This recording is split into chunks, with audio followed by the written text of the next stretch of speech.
Mauritius, a beautiful island nation off the coast of Africa. You may think of Mauritius as a prime tourist destination for beach lovers, but the country is a lot more than that. It's one of the freest, most peaceful and most democratic African nations. It's one of the most developed and economically stable regions of the continent. And it's a country that has an active and controversial territorial dispute with the United Kingdom. Mauritius claims a group of islands in the Indian Ocean, and the UK largely ignores those claims. How they got here and why we'll discuss in this video. Hello and welcome to 7 Facts. Mauritius today is an independent country, a group of several islands that until 1968 was a British colony. It's found just east of the coast of Madagascar and consists of the islands of Mauritius, Rodrigues, Agalega, and St. Brendan. It has a very diverse population of 1.2 million, a wonderful mixture of African, Indian, East Asian, and European cultures. It was also the only home of the world-famous, now extinct, dodo bird. There's a whole video about that on this channel. Okay, so what does Mauritius want from the UK? They want this: the Chagos Archipelago, a group of over 60 islands and nearly 1,000 small islets that the British call the British Indian Ocean Territory. That territory is now inhabited by 3,000 non-permanent residents, all military personnel and contractors of a joint UK-US operating base. But in the past, some 2,000 Chagosians lived on the islands of the archipelago until they were forcibly expelled to Mauritius and Seychelles.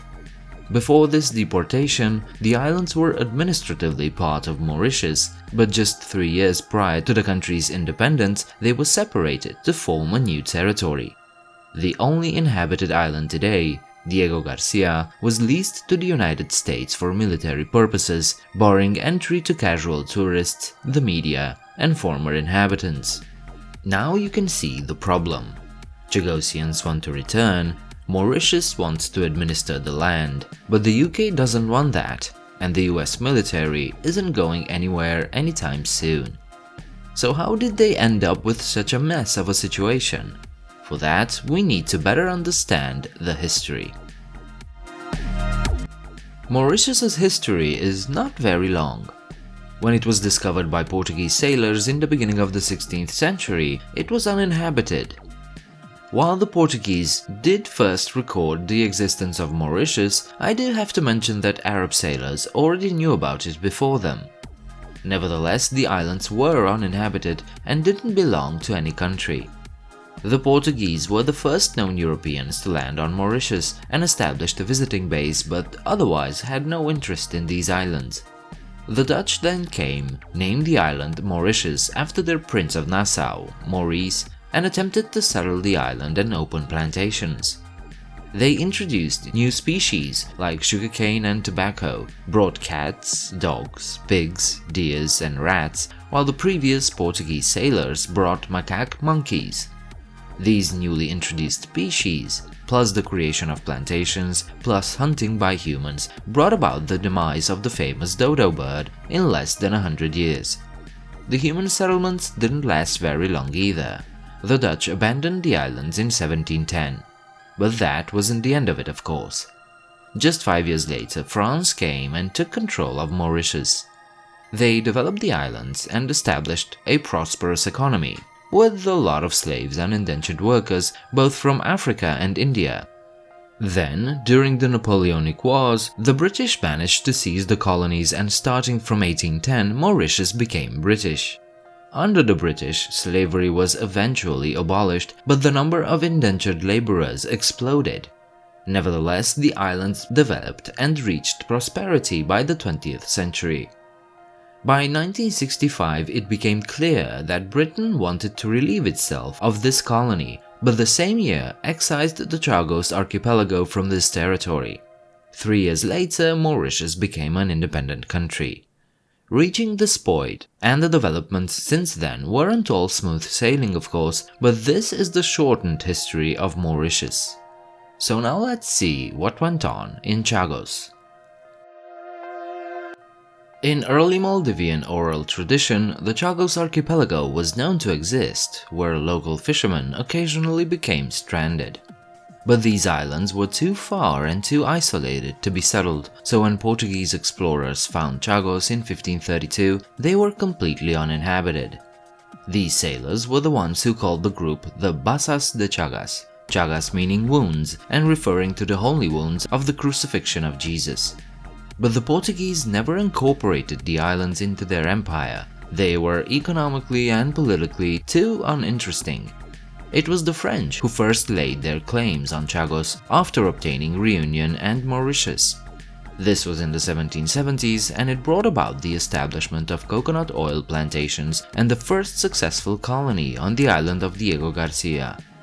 But, just like in the case of Mauritius, the French lost their claim after the Napoleonic Wars, when the Brits came in and took over. By 1814, Chagos was British and was administered from the colony of Mauritius as a dependency.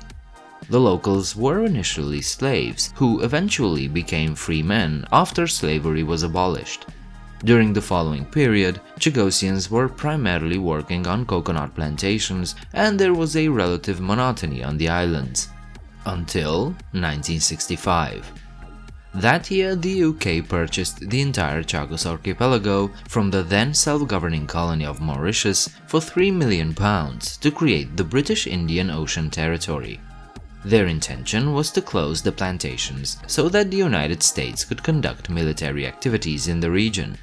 In 1966, the US and the UK agreed on a lease for 50 years with the possibility to extend the agreement for another 20 years.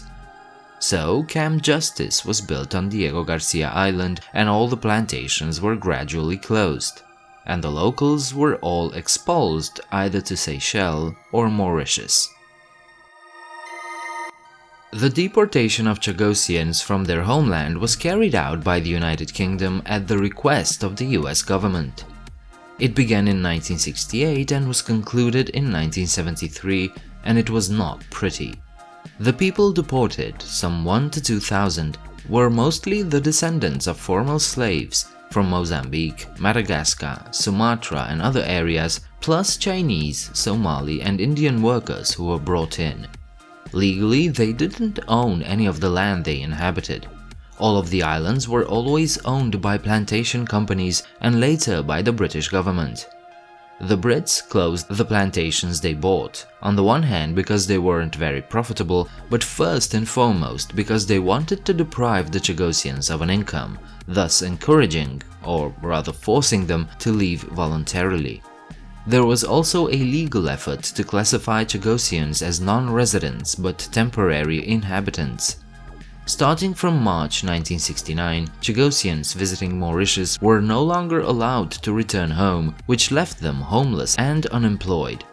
Unable to communicate with their family members, those left home had no idea what was going on, so when some of them left Chagos to look for their relatives, they also found themselves unable to return.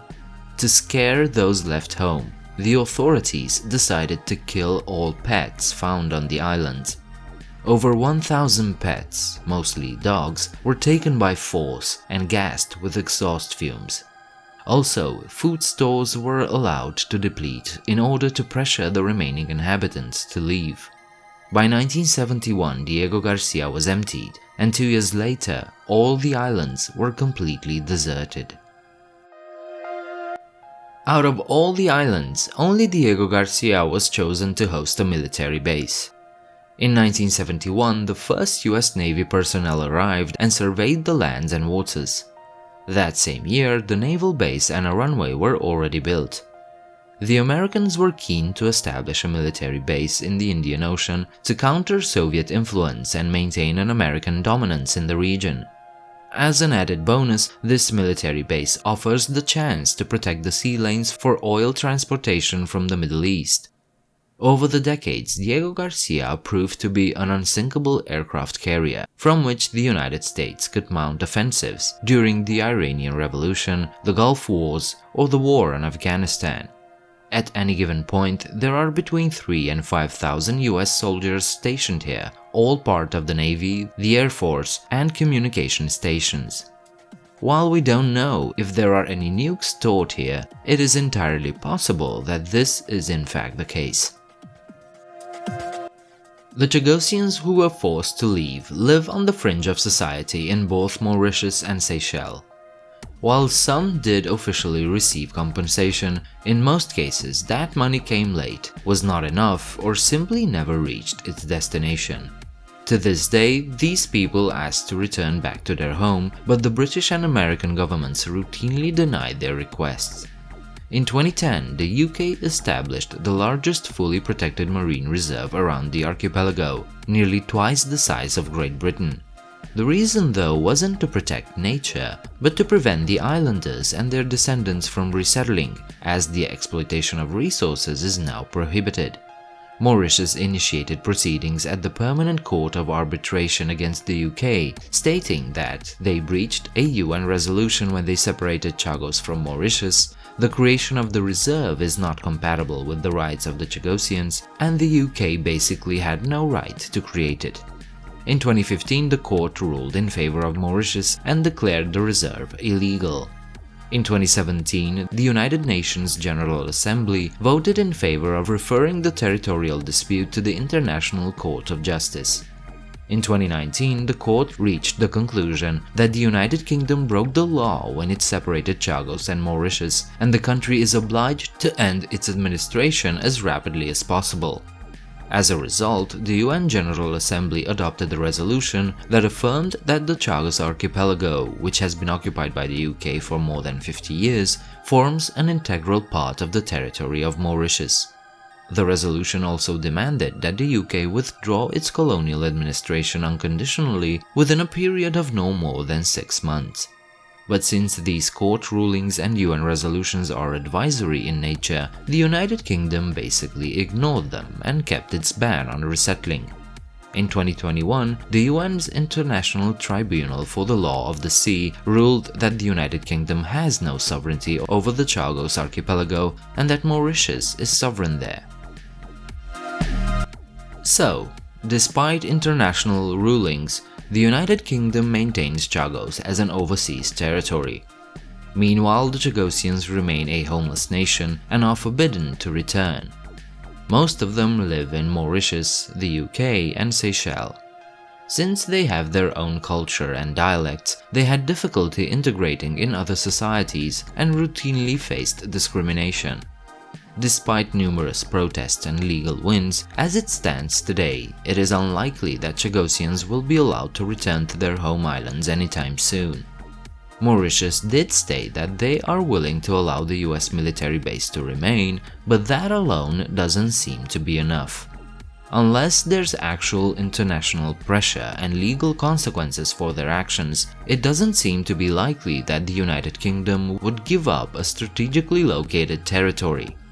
This dispute will probably continue for decades to come, unless the UK or the Chagosians will change their mind. I hope this video was interesting enough to have inspired you to look into it further on your own. If you liked it, leave a like and subscribe. You can leave your comments downstairs, and you can also check out my Patreon page if you want to support me. The link is in the description. I hope to see you next time. Bye.